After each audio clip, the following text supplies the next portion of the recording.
The X Zone Radio Show is heard on radio broadcast affiliates worldwide, including AM 580 CFRA in Ottawa, Ontario, Canada. WPUL AM 1590 in Daytona Beach, Florida. KOHI AM 1610 in St. Helens, Oregon. KHRO AM 1150 in El Paso, Texas. And for more information on becoming a professional broadcast affiliate of the X Zone Radio Show, visit www.xzbn.net or call toll-free worldwide 1-800-610-7035.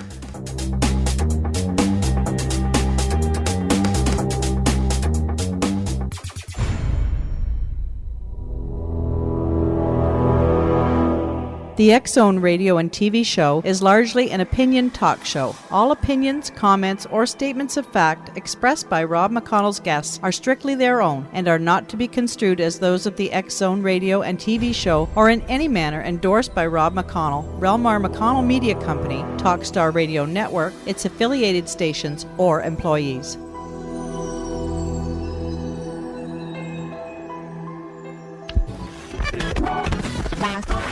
All Hit Radio.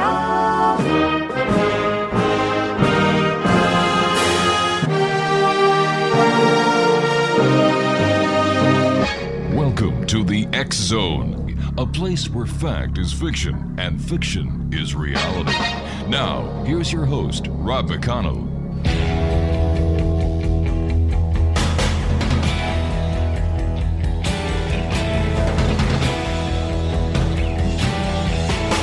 I know you've deceived me, now here's a surprise.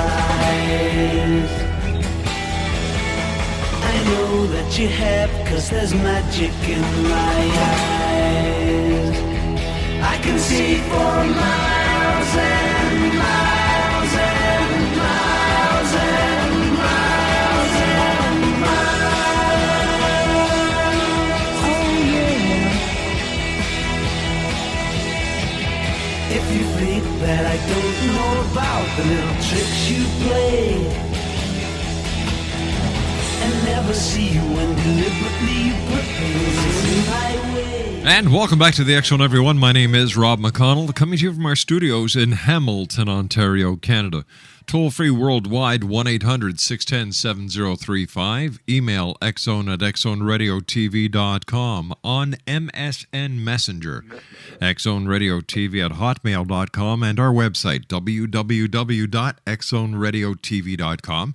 And to listen to any of the past shows that we've done since November of 2009, www.xzonepodcast.com. My guest this hour is Russell Targ. We're going to be talking to Russell about his new book, Do You See What I See? Lasers and Love, ESP and the CIA and the Meaning of Life.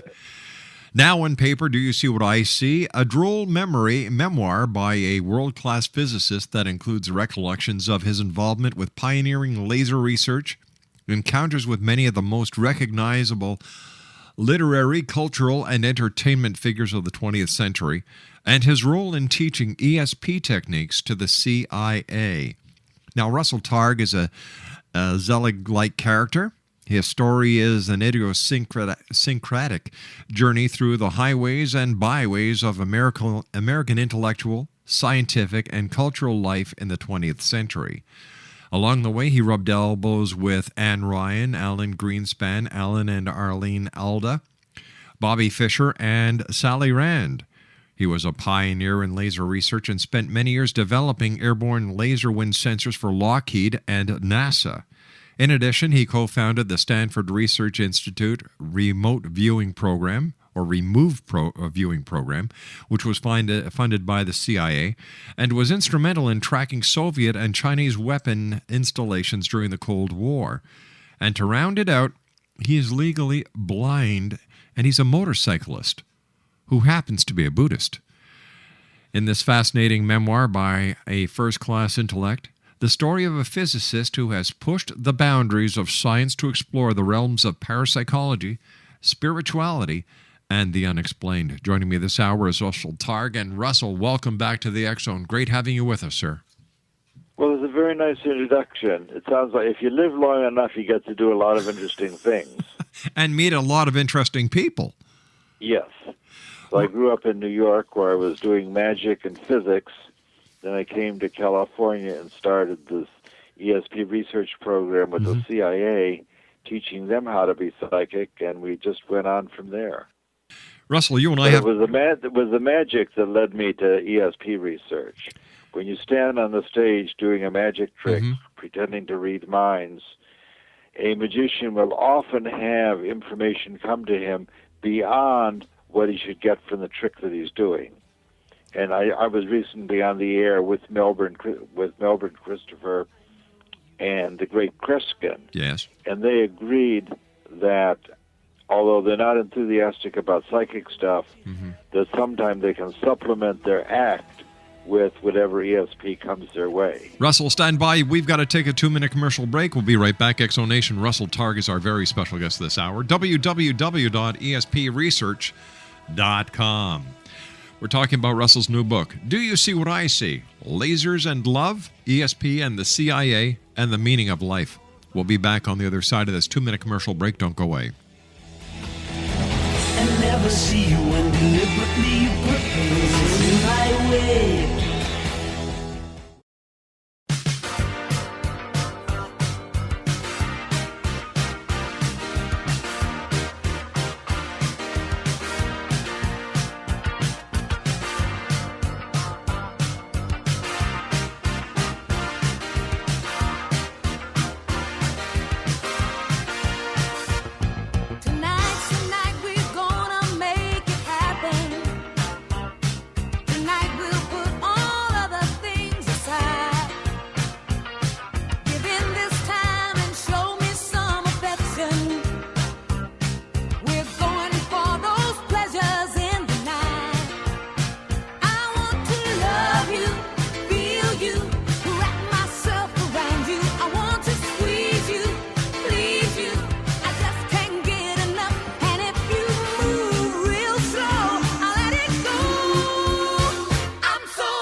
Well, I'm so excited because my guest this hour is none other than Russell Targ. We're talking about Russell's new book, Do You See What I See? Lasers and Love, ESP and the CIA and the Meaning of Life. Russell's website is www.espresearch.com. Now, Russell, this is an autobiography after all. Is it possible for you to summarize the main idea you would like to communicate with our listeners about your life story? Well, that's hard to do.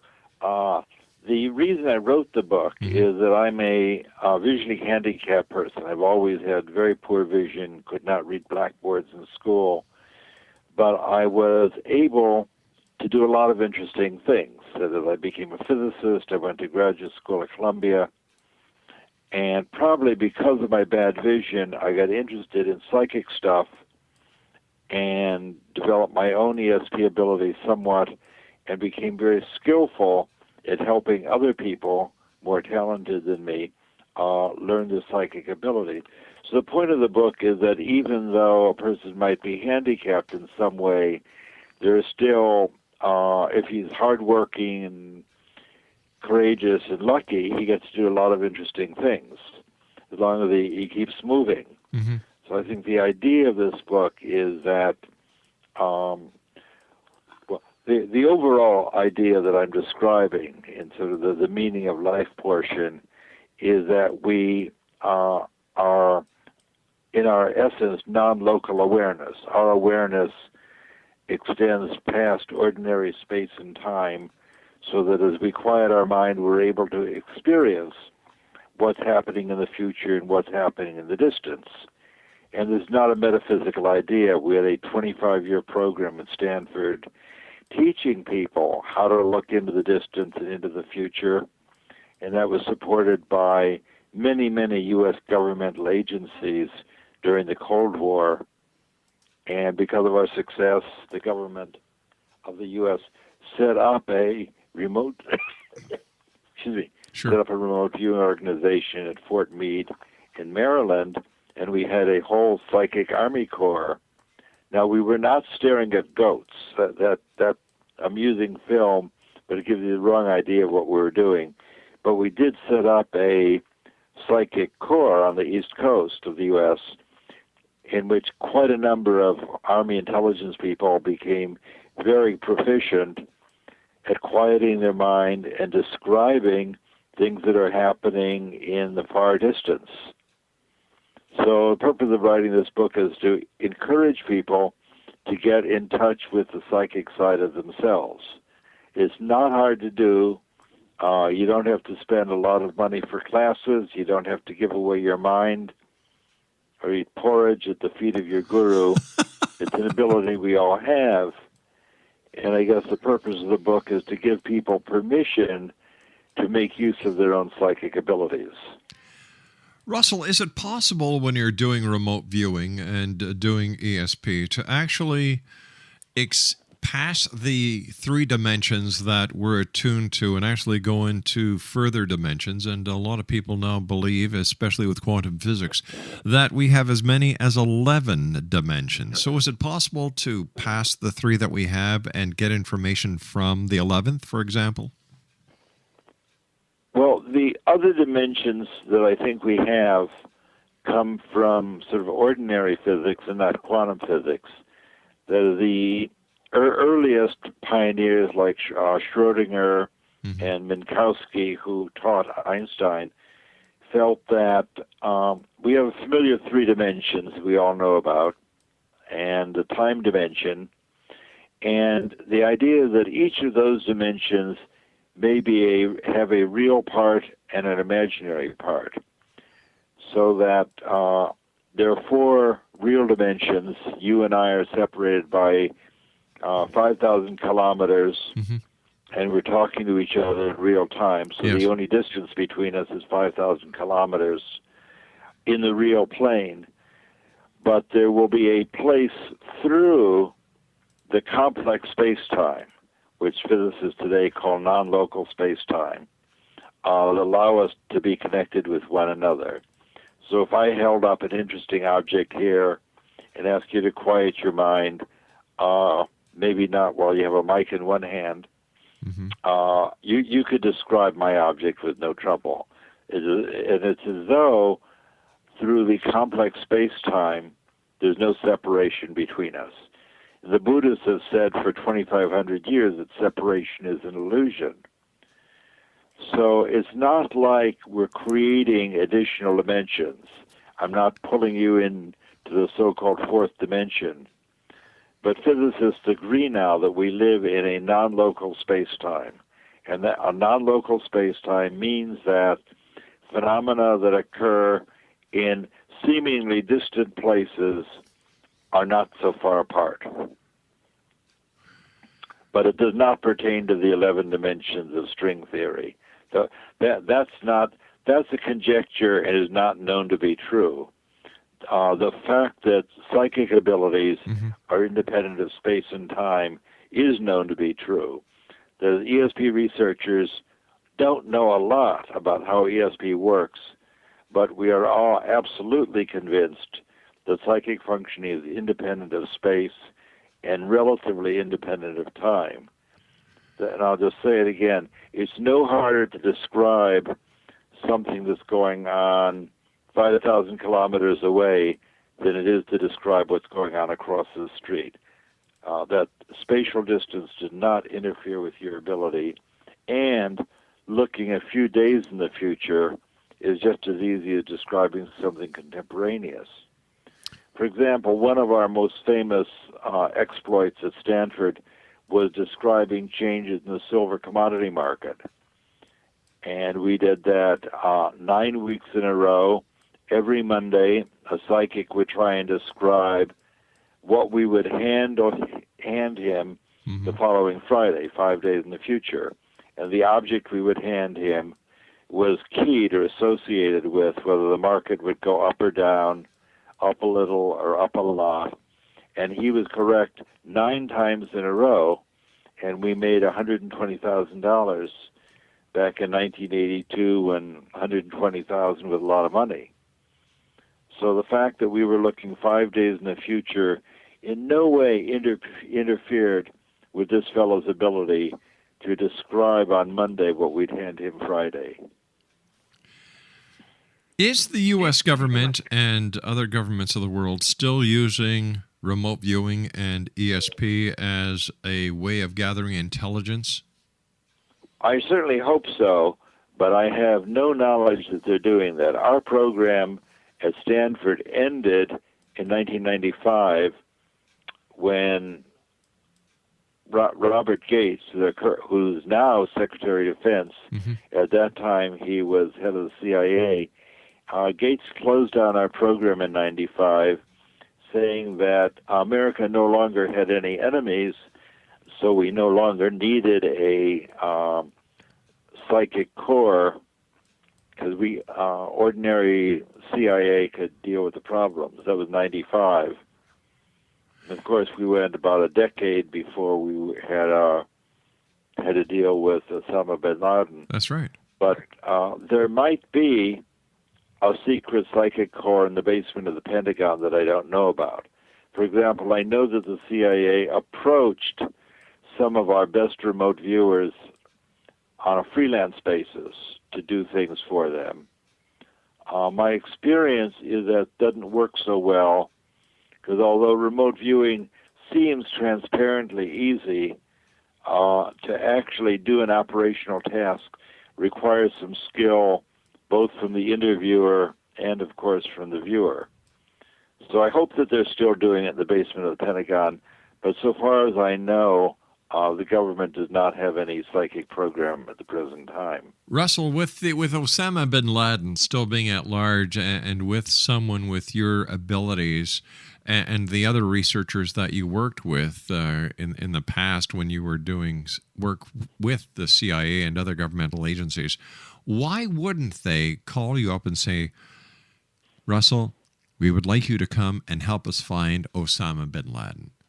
Would be a good idea. Yeah.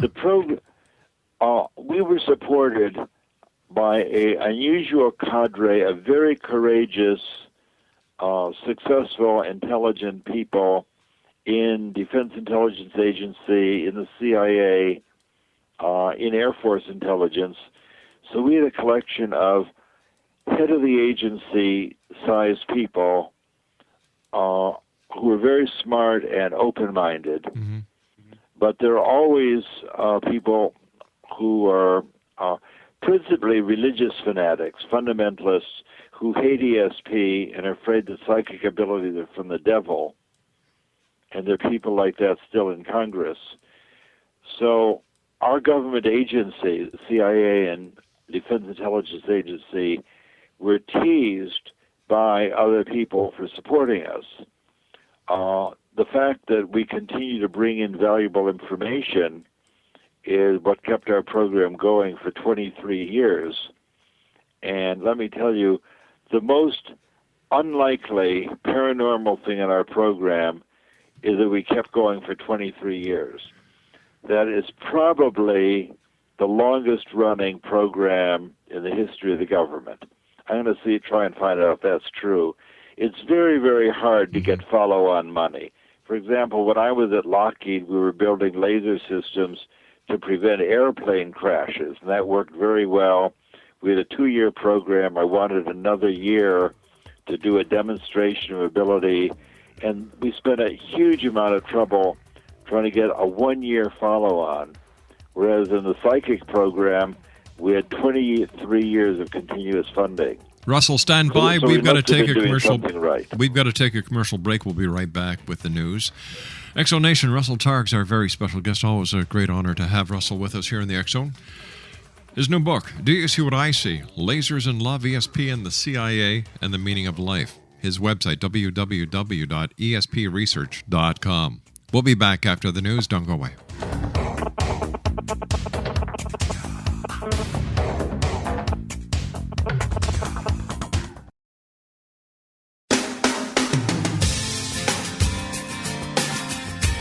You're listening to the X-Zone Radio Show, live and around the world on the Talkstar Radio Network, X-Zone Broadcast Network, UK High Definition Radio, Euro High Definition Radio, and Star Cable. Our toll-free telephone number worldwide is 1-800-610-7035. Our email address, xzone@xzoneradiotv.com. On MSN Messenger, xzoneradiotv@hotmail.com, And our website, www.xzoneradiotv.com. Love was glass that broke apart. Give me faith.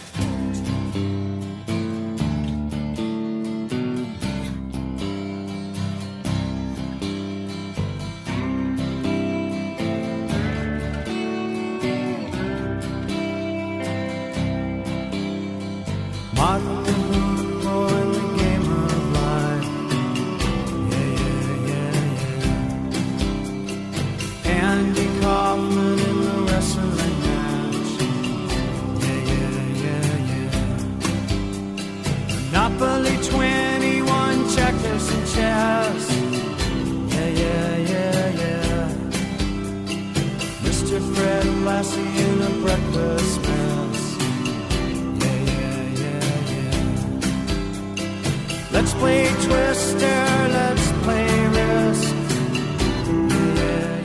X-Zone Russell Targ is our special guest this hour. It's always great having Russell here with us in the X-Zone. His new book that came out in March of this year, Do You See What I See? Lasers and Love, ESP and the CIA, and the Meaning of Life. His website is www.espresearch.com.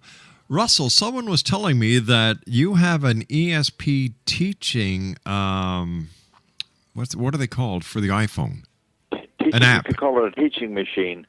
Our first program to show people how to be psychic was a gadget that I had made in the 1970s to help people develop their ESP. When there's a time when teaching machines were all the rage in the schools, and I brought this to a NASA conference on speculative technology.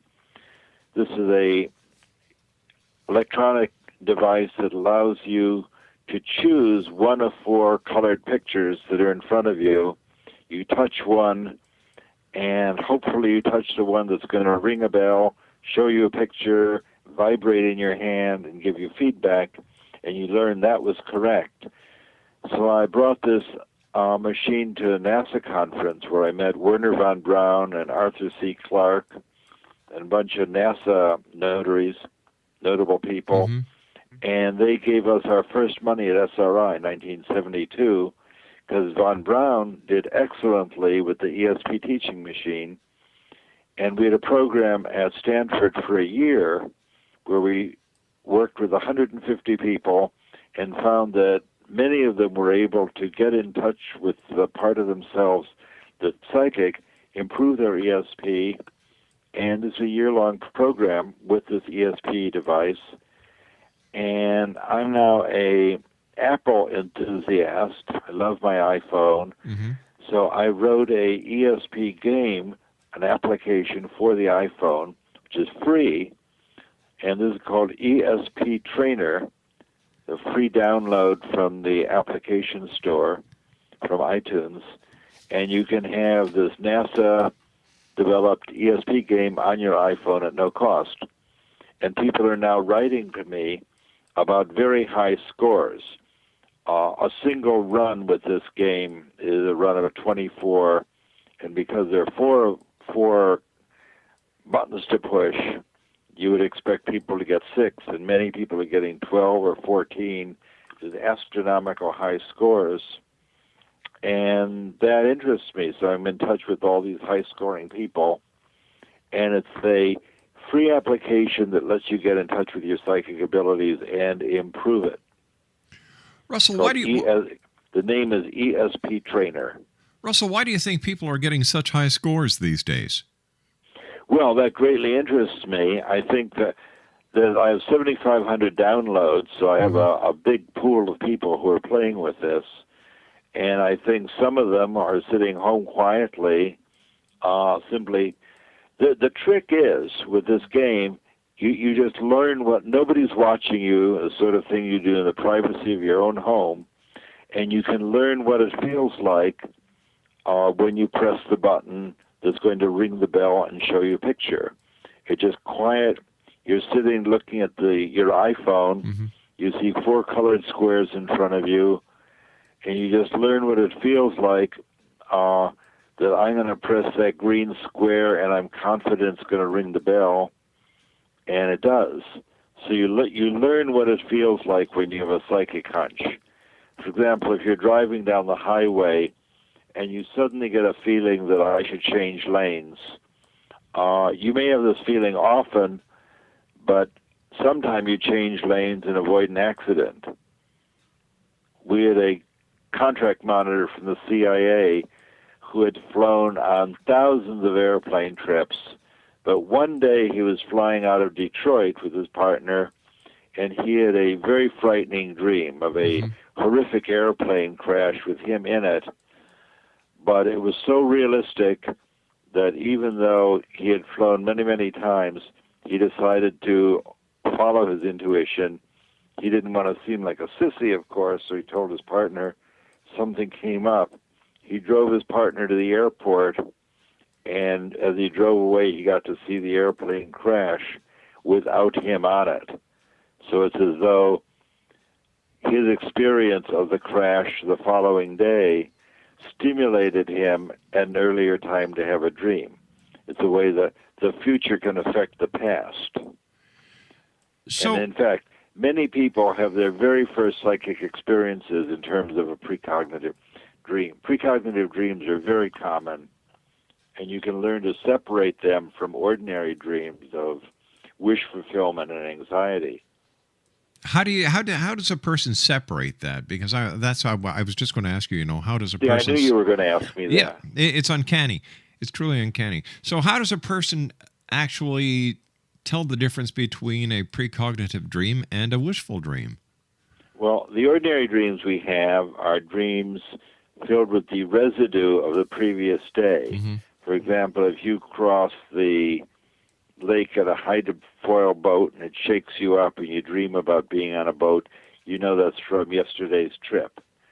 Or if you have a examination coming up and you have a dream about failing an exam and you didn't study for it, we would not consider that precognitive. So there's dreams with residue of the previous days, anxiety dreams, or wish fulfillment dreams. If you have a girlfriend that you've always wanted to be with, you dream about her, doesn't mean she's going to show up. Right. On the other hand, so those are 3 common kinds of dreams: anxiety, wish fulfillment, and the previous day's residue. On the other hand, if you have a dream containing material that seems utterly unfamiliar, for example, you dream about walking out your front door for the newspaper and there's an elephant walking down your street, and you've never seen an elephant in front of your house before, and then the next day you go out for your paper and there's an elephant there.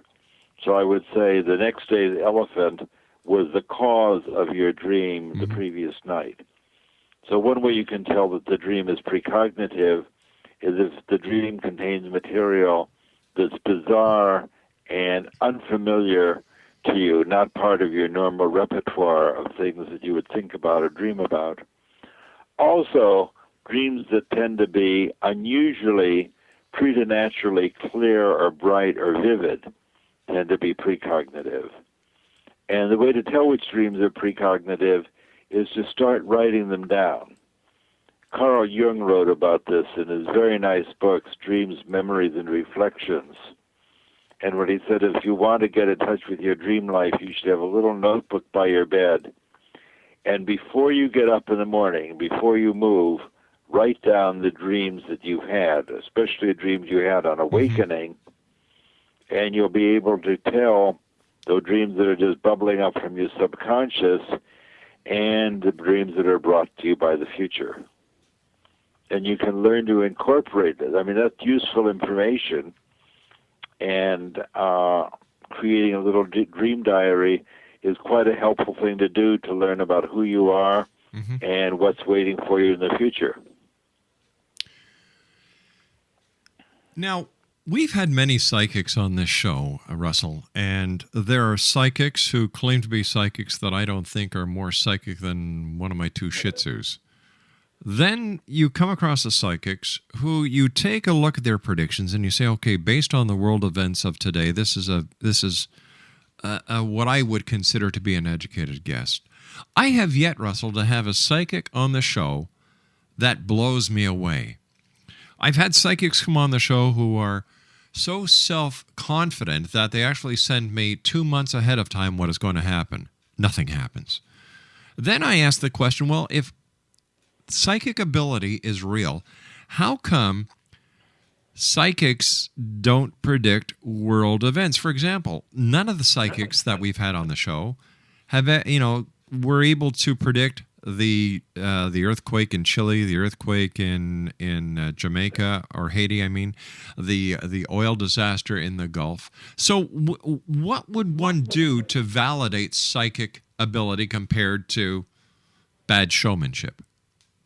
I think that's a good question, and in a way, that's what I was talking about when you said, "Why doesn't the government do ESP experiments?" Okay, and the problem is, forecasting world events invites the psychic, quiet your mind, look out in the world, and tell me what's new. Well, that's really not a question. A psychic that is asking the psychic what's new or what's going to happen that's exciting is sort of not a well-defined question. If you ask a psychic, tell me about the picture that will appear on tomorrow's New York Times front page, that's something he can sort of bite into. The front page of the Times is not yet composed. No living person knows what's going to be on that front page picture, but that would be a reasonable task for a psychic. Tell me about the picture that I'm going to show you on the front page of the New York Times. And we've done many, many experiments like that. Or I could ask my psychic, as we did in the silver forecasting, right. Here we are on Monday morning. Joe down at Montgomery Street has 4 objects sitting on his desk. I don't know what they are, but he will give you one of them next Friday, 5 days from now, depending on the silver market. Tell me about the object that I'm going to put in your hand on Friday. What does it feel like? What does it look like? What's the texture? Now, that's a perfectly good precognition because it's determined by changes in the silver market. Nobody knows that. But it gives him something concrete upon which to focus his mind. So and we've had very good success with that kind of thing. We did an experiment with the CIA with Ingo Swann, great New York psychic, where they said, here's some geographical coordinates. We want to know what's going to happen there on Friday, and here we are on Tuesday. I'd like you to please look 3 days in advance and describe what's going to happen at these coordinates. And he said, well, I see a group of trucks in the background, and there's some kind of beautiful pyrotechnic display going on. Big hemispherical colored display. Get me my colored pencils. And he drew this beautiful hemisphere. It looked like a great fireworks display. 3 days later, the Chinese at that place did a atomic bomb test which failed. And what the CIA got to see at that time was what the effects of burning uranium in the air, which is a pyrotechnic display rather than a mushroom cloud. So Swann was able to describe this extremely unlikely event 3 days in the future, but working with an interviewer who was able to focus his attention on the point in space-time, 3 days in the future at these coordinates, what do you see? That's a much more doable task than look out in the planet and tell me what's exciting that's going to happen at some unknown place at some unknown time. Because in a way, the short answer to your question, there are no signposts along the timeline. as you look along the timeline, there's no post that says, this is Monday, this is Tuesday, this is Wednesday. So a guy may look out and say, oh my God, I see a building that's going to be hit. Mm-hmm. But he's not able to read the street signs, and he can't see the timeline. So saying a building is going to be on fire someplace, sometime in the future is not useful information.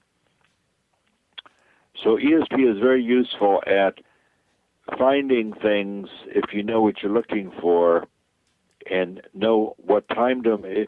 If you could give him the coordinates, that's really the answer. We live in this large non-local space-time. Right. And I'm at here and now with you, and you say, I'd like you to look tomorrow at 10 o'clock in the evening at these coordinates at the base of the CN Tower. Mm-hmm.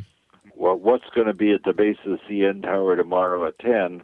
A psychic would have no problem doing that. But a psychic has a hard time answering the question, what's new? Gotcha. Does that make sense? It sure does. Russell, stand by. You and I have to take our final break. X-Zone Nation, Russell Targ is my special guest this hour. Always great having Russell here with us in the X-Zone. His website is www.espresearch.com. His new book, Do You See What I See? Lasers and Love, ESP and the CIA, and the Meaning of Life. We'll be back on the other side of this commercial break as the X-Zone continues from our studios in Hamilton, Ontario, Canada, on the Talkstar Radio Network, X-Zone Broadcast Network, UK High Definition Radio, Euro High Definition Radio, and Star Cable. Don't go away. Yeah. Mr. Fred Lassie in a breakfast mess. Yeah. Let's play Twister.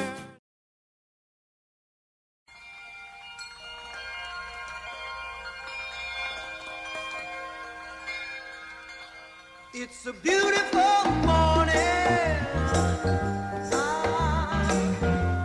I think I'll go outside for a while and just smile. Just taking some clean, fresh air. No sense in staying inside if the weather's fine and you got... X-Zone Nation, Russell Targ is our special guest. It's always a great pleasure having Russell here with us in the X-Zone. His website is www.espresearch.com. One quick question, Russell, to finish off what you and I were talking about in the last segment. When somebody goes to a psychic, whether it's in a psychic fair or in one of these storefront psychic shops, how accurate at the very most can this psychic be if the person just walks in off the street, says, how's my love life going to be? Am I going to find Mr. Right? Am I going to get the job I've been looking for? They can be very accurate. Depends on how open you are and how good a psychic they are. The main thing in going to a psychic on the street or at the fair is don't tell them anything. An experienced psychic doesn't want to know anything. They don't want to know your name or where you're from or if you're married or almost what your question is, because everything you tell the psychic provides mental noise, analytical information. Right. And analytical information is the enemy of ESP. So if I come in and say, I'm a 70-year-old physicist from California, married for so many years, and I would like to know such and such, well, I have just so front-loaded them, as we would say in the Army program, that I've just created so much noise it would be almost impossible for them to do anything for me psychically, because I've built up such a big mental picture out of analytical information that it would overcome their psychic abilities.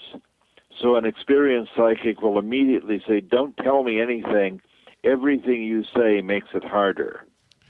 But an experienced psychic can indeed give you prodigious amounts of information. So if a person goes to a psychic at a psychic fair where there's 15, 20 different psychics, people milling around, I don't, based on what you just said and based on my own personal observations, I don't think it's possible for a psychic at a psychic fair to give an accurate reading based on all the chatter that they must be experiencing in their minds. Well, I had a friend who visited a psychic fair, and the psychic said, "I don't normally do this, but do you have a friend who died recently?" And my friend said, "Yes." He said, "Well, I see a young woman with long dark hair, wearing pearls, standing right behind you, and she has a message for you." And that was my daughter Elizabeth. Oh my gosh. So this psychic at a fair gave a surprisingly good rundown on my daughter, who at that time had been deceased a couple of years. And my daughter just popped up behind my friend, who was very close to my daughter. So you sometimes get, and this was unasked for. My friend wasn't looking for information about Right. Elizabeth, just popped up. So sometimes a psychic at a fair will just get a really clear picture and be able to provide information, though it's a poor environment. It's a psychically very noisy environment. Russell, we've just run out of time for tonight. As always, time goes by fast when you're with us. I would like to get you back in the future, Russell, and talk to you more about psychic phenomena, ESP, and the great work that you've done in the past.